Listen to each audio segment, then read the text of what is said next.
You're listening to the End Zone Scoop, where three girls, two Brits and one American, discuss the beautiful game of American football. So join me, Liz Bhandari, NFLGirlUK, and my co-host Dayna O'Gorman from Our Turf Football and Shona Duthie from 99 Yards. Enjoy the show!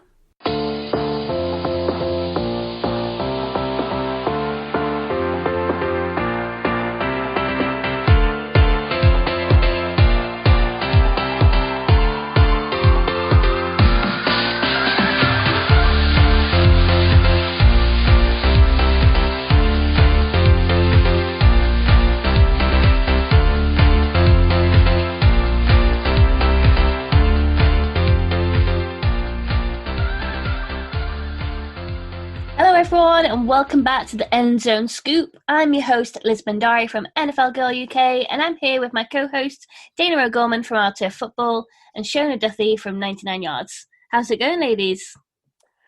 Good. I can't believe a quarter of the season is over already. I know. It seems impossible. I think that's mental, isn't it, when you think of it like that? Yeah.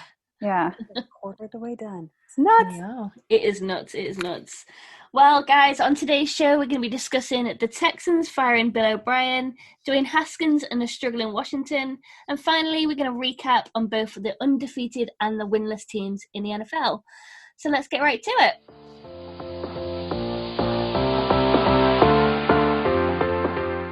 All right, ladies, I am going to start with Bill O'Brien. So the axe has already fallen this early in the season for one of the head coaches, that Texans head coach, Bill O'Brien. Now, I'm not going to lie, he was not in the pool that I had for being the first coach fired, but it seems like the Houston Texans have had enough of him. Now, a little background, he was hired by Houston in 2014 after being the head coach of Penn State. Prior to that, for a couple of years, he had replaced the very famous Joe Paterno, and so it was such a good gig. He came out of the Bill Belichick coaching tree, so he had been the quarterback's coach, a couple of positional coaches, that sort of thing, for New England before he went to Penn State. And then he was scooped up by the Houston Texans. Now, at first, a lot of people were really excited about this hire. And then weird things started to happen in Houston. Now, this team, I've seen a lot of people argue, this team did make the playoffs 4 out of the 6 years he was the head coach. But if you look at how they made the playoffs, it was not so great. A couple of times they were 9-7. I mean, they're squeaking in, right, by the skin of their teeth. They're winning in a very uncompetitive division. And so it's not like they were dominating in their division to make it to the playoffs. And then when they made the playoffs, they never made it past the divisional round. And they only had one 10-win season, one in the whole time he was there. So while it, from the outside looking in, or to the casual person, it might look like he was actually very successful coach there. Not really so very much. I mean, the last playoff game they were in, he blew a 24-0 lead against Kansas City Chiefs. Now, granted, the Chiefs ended up going to the Super Bowl and winning, but they had all this talent, and he had all of these fantastic pieces. Now, let's talk about these people that he's had there. If you list off these names, you can't figure out what happened there. So he has Watson as his quarterback. J.J. Watt, hello. How many times Defensive Player of the Year? It's J.J. Watt. He had DeAndre Hopkins, Arian Foster as a running back who was so fantastic. He had Clowney. Tyrann Mathieu played for the Houston Texans. Dwayne Brown played for the Houston. I mean, these names that were on these teams who are now superstars at other teams really makes you question his leadership and what was going on there. So this was interesting. NFL Update put out this tweet, and I hadn't really wrapped my brain around how bad he was managing this team, because we have to remember he was not just head coach. He was also the GM. And so let me read this to you. It was a little bit crazy. So NFL Update tweeted that if you combine the 4 biggest trades made by Bill O'Brien as the Texans GM, this is what you end up with. So he received Laramie Tunsil, who we can say was actually a really good trade. David Johnson, Brandon Cooks, Kenny Stills, Jacob Martin. He had Mingo, and then a second, third, 3 fourth-round picks, and a 6th-round pick. But what he gave up was Hopkins, Clowney, Davenport, Bamosi, 2 first-round picks to the Miami Dolphins alone, 2 second-round picks, and a 4th. And they are currently 0-4. There was all kinds of rumors that he was clashing with his players in the locker room, on the field, all over the place. And then there was this whole oddity that happened right before he was fired with Earl Thomas. The Houston Texans were bringing him in. Bill O'Brien wanted to bring him in, and the players actually put a stop to it. They said, no, we do not want Earl Thomas in here. And apparently they didn't want Bill O'Brien there anymore either. So Bill O'Brien was fired. Now, like I said before, he wasn't the first coach I thought that would get fired. I think we all pretty much know who we thought would be fired first. He was not one of them. But, it's just baffling that they let him kind of go on, especially after what happened last year, go on for as long as he did. There are some people who think he deserved a couple more years. I do not. I think this was absolutely the right choice. If they weren't going to bring in a different GM so he could just be head coach, this was going to be your only option. He was trying to be Bill Belichick. He wasn't ready to be Bill Belichick. That's only been successful in New England. So I'm sure he'll get another chance coaching somewhere, God knows where, but I think this was absolutely the right decision for the Texans. So my question is for you guys, who should have been the first head coach if it wasn't O'Brien? I think we all have the same answer to that. And then who do you think will be next? Because there are quite a few number of coaches on the hot seat. Well, I think Adam Gase has cast a spell on the NFL and is just like making people think that he is good when he's actually not, because I still don't understand how this guy is in a job. Like, you could see the other day when Sam Darnold did that amazing run, and if that was any other quarterback, we'd be saying how amazing it was all the time, but because it's Sam Darnold, the Jets, we don't talk about it. True. So he should be fired, and I don't know why he isn't. Maybe he has something on the Jets' GM. Maybe he's like sleeping with his wife or something. I don't know. Something's going on. Because this guy is just not getting fired, and I don't know why. And anyway, I could ramble on about him for a long time, but I won't. I actually fear for Dan Quinn at the Falcons. I think he might be next to go. But if that's the case, we'll just take him back to Seattle. Have a reunion. Yeah, I'm kind of with you guys. Like, we're all obviously going to say Gase. He's the one that I think definitely should have been fired first, but obviously hasn't. So this was not a surprise, but also not a shock either. I don't know. Kind of next, a lot of people are talking about Matt Patricia. So I don't know. I think it could be quite interesting, but I don't know. I mean, I've always quite liked Matt Patricia. Obviously not everyone's cup of tea. But yeah, that's my choices. I think that if we were doing Vegas betting odds, I think that, Adam Gase has probably a pretty good chance of being fired. I would hope so anyway, at some point that he would be. And I think that if I had to go in order, it probably would be Gase, Patricia, Quinn. I think they would let Dan Quinn finish out this season unless they just keep losing and keep losing and keep losing. And maybe they get to, 2 or 3 more games and they haven't won one yet. I do think that they'll probably sit on Quinn for a while. But who knows? Because I never would have thought that O'Brien would be the first one to go. I think it's just when the owners and the players have had enough and they think it's time. I think from what I've read that people expect Romeo Crennel to step in as head coach simply because he has head coaching experience. He was the head coach for the Chiefs. The Kansas City Chiefs. So I think that we'll probably see that for now for Texas. But I mean, let the search begin for their next HC, and hopefully someone else as general manager. Split it up. Yeah, I think that was their downfall when they gave Bill O'Brien that tool to be GM and head coach. It only works in one spot, and that is Bill, because he is the emperor and the leader of all dark powers, but it doesn't.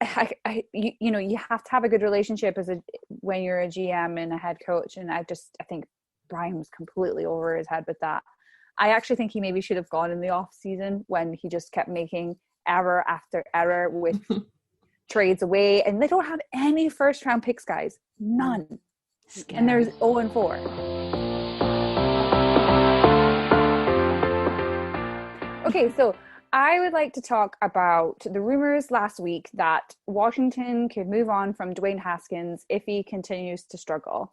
So his agent retweeted the Ian Rappaport story and said that amazing that this is the narrative coming out of DC, a young QB, 10 starts total over 2 seasons, who's in a brand new system with no offseason in said new system, a young offensive line, limited weapons on offense, and only 3 games into the NFL season, yet he's the one that must play well. I think it's really harsh on the kid. I really liked him when he got drafted last year, when he went 15 overall. Yes, he's having a tough time. He threw 3 picks against the Browns in the 34-20 loss. Obviously, they lost to the Ravens, but the Ravens are crazy hot right now. So, I mean, it was always going to be a struggle for them to beat Washington. But you've got to give this kid a chance. You've got Ron Rivera in now. That was always going to be a rebuild season. You can't just quickly, throw up your hands and say, yeah, it's Haskins' fault. It's his reason that they're not winning. The guy's a young guy. And I think it's a little early to be saying that about a young kid who is trying to make his name in the NFL and trying to make his stamp on things and develop and, build to his own strengths. We've seen what it's doing to Darnold in the Jets. The kid's losing all sorts of confidence, which worries me if he goes to another team. Because and how does he rebuild it? Because he's got all of these traumas basically from when he was a Jets quarterback. I think more needs to be done in Washington first to protect Haskins before we start throwing the gauntlet and saying the Washingtons are heading for a new QB. So my question is to you, ladies: do you think they're being a bit unfair on Haskins, and do you think there's maybe other quarterbacks that we should be looking at that maybe will not be a starting quarterback next season rather than him? I agree with you 1,000%. I think they're being horribly harsh on a kid who is just, his second year in the league, new head coach, new system, a head coach that has cancer, a team that doesn't have a mascot, an owner that's on his way kicked out. I mean, Washington deserves this whole year off. Like, for God's sake, it's just a disaster over there. Yeah. And you can't put that on this, second year quarterback.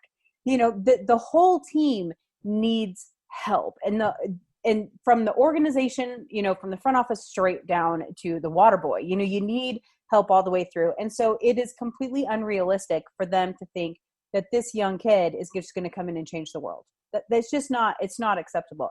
I'm looking at his stats. I mean, he has 4 touchdowns and 3 interceptions. Okay, so that's not so great, but at the same time, they're projecting him to have, almost 3,800 yards on the season.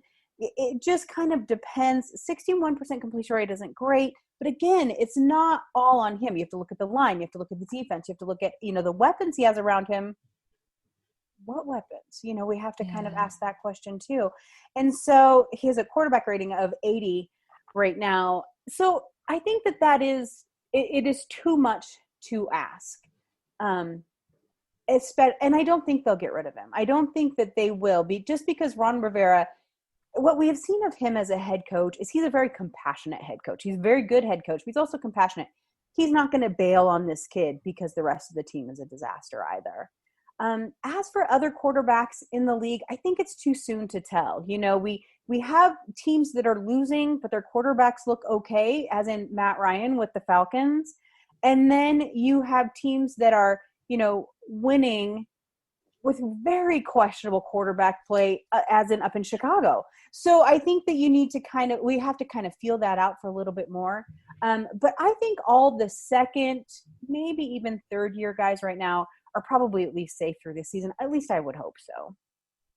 Let's not forget, this is a guy who had to drum up his team last season. He got thrown in and he was like screaming at his teammates, being like, what do I have to do to get you to back me, to get you to cover me, to get us to win a game? Like, he's passionate about being there. Like, you could tell he was quite disappointed to be drafted that low in the first round, and he wanted to prove himself, and he did. So I think you've got to give him a chance.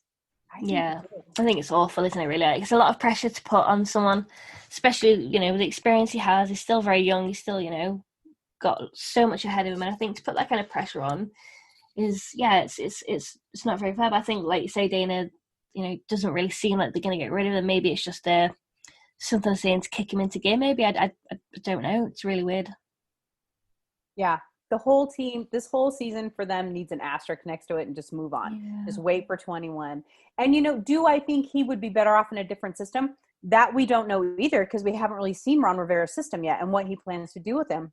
But if he continues to have to beg his teammates to play for him, then yeah, maybe he would be better off somewhere else. But I just don't think that's going to be the case by the end of the season, with Ron Rivera being able to rally those troops.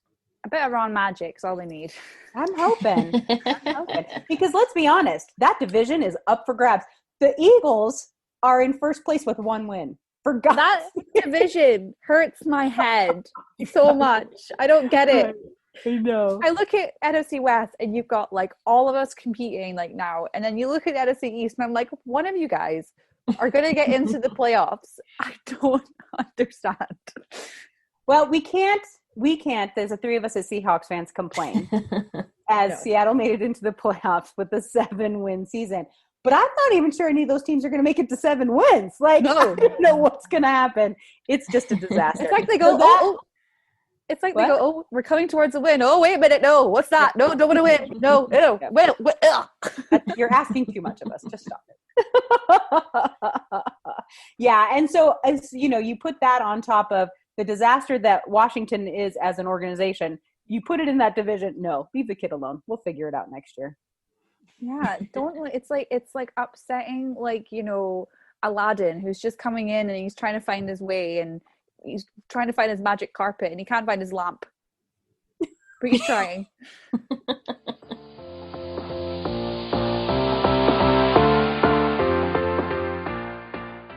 All right, ladies, week 5 is about to kick off. We've got 6 undefeated teams and we've got 4 winless teams. So let's start off with looking at the winless.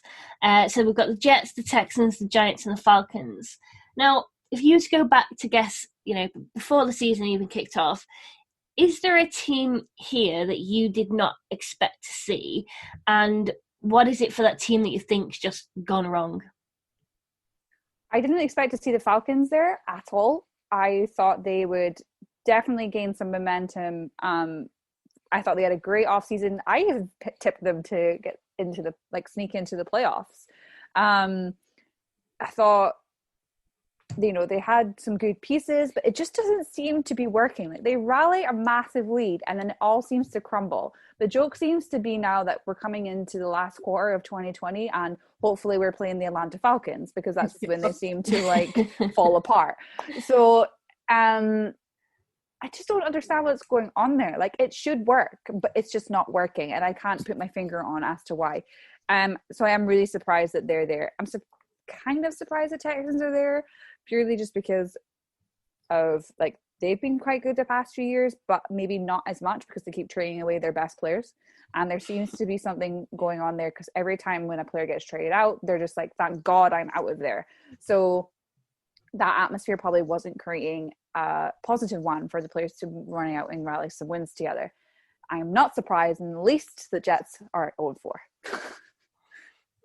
No, I don't think any of us are surprised. I have to agree with you. I'm really surprised about the Falcons. I'm looking at the games that they've played, and the Seahawks beat them, it looks, by a decent margin, but that was actually a closer game than it was until the end, when, as in Falcons fashion, they started to kind of fall apart a little bit. But, the Cowboys squeaked by them. Now, they had a huge lead, yet we're just going to let that be known. The Falcons have a huge lead, and they lose it. We know that, okay? So they had a nice lead and then, lost it at the end by 1 point. The Bears, squeaked it out at the end also, winning only by 4 points. It really was only the Packers that completely blew them out last night. That team, the Falcons team I watched last night, that wasn't a team I was used to. Do we give credit to that to Green Bay? Maybe. It hurts me to do it, but I will if I have to. But at the same time, or is the narrative starting to get into their head? Because the narrative of them not being able to complete, not a game, not to be able to finish, not be able to win in the end, is that starting to eat away at them? Because that does completely demoralize a team. I hope not. I really actually don't mind the Falcons, and I think they're a good team. Losing Julio Jones was huge for them last night with that hamstring injury, and I think that was part of it. And injuries have been bad for everyone, so we can't use that as an excuse. But it just seemed that they were so flat. in that game, and that was concerning to me. So I'm not shocked at all about the Jets, I am really pretty surprised about the Falcons also. But I haven't given up on them yet because they have some favorable games coming their way in the next few weeks. And then let's look at the undefeated teams. So we've got Bills, Chiefs, Packers, Seahawks, Titans, and Steelers. Again, any surprises here, and what do you think's been key to their success? Well, I've been saying the word asterisks a lot in this podcast, so I hate to say it again. But the Titans and the Steelers don't count right now. I agree. They're supposed to play each other. Yeah. And so one of them would not, I don't know, maybe both of them, because they maybe could have tied, but we know that that's not probable. But so one of them wouldn't be. I will tell you, the first four, the Bills, the Chiefs, the Packers, the Seahawks, I'm not surprised. As a Seahawks fan, I'm surprised that Seattle hasn't been defeated yet, because they have a tendency to not go 4-0. But as an analyst, if you look at these teams, no, you're not surprised that they're 4-0, and it's pretty impressive. The Chiefs, as a matter of fact, I'm in the process of writing this article right now for Archer about the kind of reviewing their first quarter. It hasn't been real smooth for them. It hasn't been like they are blowing everybody out, but they're still finding ways to win the game. Whereas the Packers, they're killing everybody. Like, I did not expect that. I didn't even have them winning their division this year. So that is probably, if I had to pick the biggest surprise, it would be how dominant the Packers have looked. Oh, I hate to say it, but it's true. And then again, the Steelers have surprised me a little bit too. They've looked a lot better than I thought they would be. So yeah, if I had to pick just one, I would say the Packers. Not that I'm surprised they're undefeated, just how dominant that they have looked. And the key to their success, it has to be their quarterback. This is Aaron Rodgers. I think we discussed this before. This is Aaron Rodgers dying to save his job, and he's putting everything into it, and it's working. So good on him for it. Yeah, he is just like, you know, that gif of that show where it's like the teacher can't say the names, and it's like Aaron. He's the teacher actually saying, "You messed up." Yeah, exactly. You drafted a quarterback. You messed up. I'm putting him with a chip on my shoulder, and I'm going to prove that you don't need him. Yeah, they did surprise me, actually. I didn't, like you say, I expected the Vikings to do a lot better, and they are kind of struggling, but they did win, obviously, at the weekend. So that's fun, heading into the game next week against the Seahawks. Yeah, so it should be interesting to see who stays undefeated the longest. Well, yeah, definitely. So has anyone got any thoughts on kind of who continues that kind of winning streak? Hold on, let me look up the Bills' schedule really quick, because I will tell you, holy cow, Buffalo. They are looking mighty fine. So the Buffalo Bills have coming up the Titans. Hopefully, maybe. It looks like that game, since they haven't had any more positive COVID players, but that list of players that's on that list, they're going to be without some of their people. And then they play the Chiefs. Won't that be interesting? Yeah, It's a Thursday night game. Kansas City will have just come off playing 3 games in 9 days. Oh, wow. And they're playing in Buffalo. Ooh. So that is going to be so telling to me on which one of them is truly the more dominant team. Now, they're not playing in Buffalo in December, so that's lucky for the Chiefs. But still, it'll be interesting to see that defense in Buffalo, how they handle Patrick Mahomes.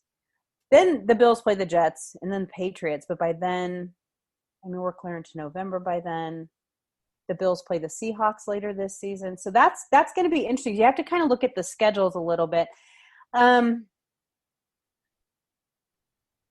don't know. I think I'm sticking with the Bills for a while. I like the way their schedule is lining up. I really do. I think I can see a couple of losses coming, like Seattle and the Packers' way, just purely because of the schedule.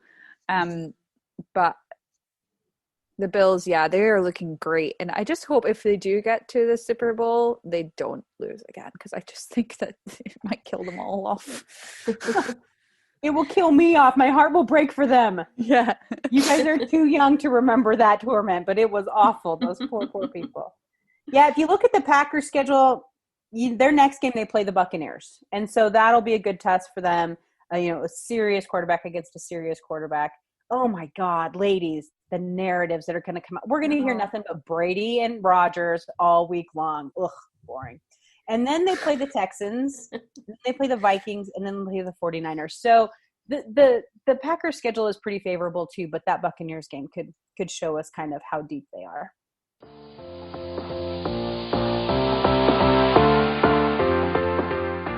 Well, that's all for this week's episode of the End Zone Scoop. Thanks for tuning in, and if you haven't already, please rate, review, subscribe, and hey, tell a friend about us too. Until next time, thanks for listening.